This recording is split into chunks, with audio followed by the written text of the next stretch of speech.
Alam mo talaga pag maganda ang isang lugar kasi paniguradong babalik-balikan mo yan. Nakastay na kami sa El Royal 1 before and this time dito kami nagstay sa kabila. Located sila dito sa may Mexico, Pampanga. Kung naghahanap ka ng staycation na hindi masyadong malayo sa Manila, mga 1 to 2 hours lang, perfect na perfect to. Especially kung may kids kayo or malaking pamilya kayo. Kasi I'm telling you, very spacious ang place dahil may up to 100 capacity for day tour or any events. May malaking basketball court dito na pwede nyong gamitin all throughout your stay. Play basketball, meron ditong bola, pwedeng parking or setupan nyo for any event. Tapos, ito yung living area nila. Super cozy, may TV na ready for Netflix and YouTube. Kaya habang nagpapahinga ka, pwede ka pa rin mag-movie or mag-video okay vibes with the fam. Malaki din, kaya perfect talaga siya pang malakihang grupo. May dining area and kitchen din na kumpleto na. Literal na magdala ka na lang talaga ng lulutuin mo. May free coffee pa sila dito, plus yung mineral water. So, parang wala ka na talagang ibang iisipin. Isa talaga ang tubig sa necessity, so plus points talaga ang mga resorts na may provided na mineral water, tapos basic kitchen and dining utensils na malilinis. Ang dami ding pwedeng gawin dito. May board games na maraming choices, may grilling area din sila dito sa likod, even alfresco dining kung gusto mo ng chill lang sa labas, tapos may ganitong overlooking na view. Ang ganda-ganda sobra. May isang room dito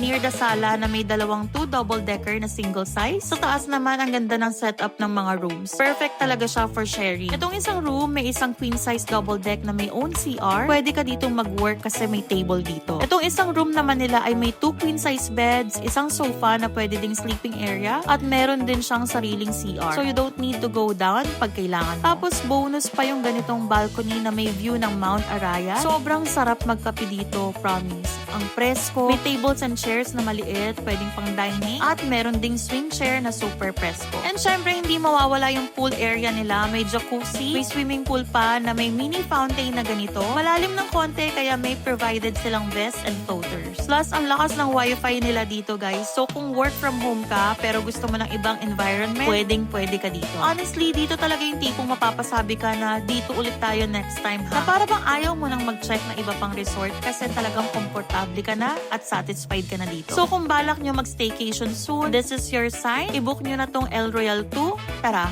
biyahe tayo!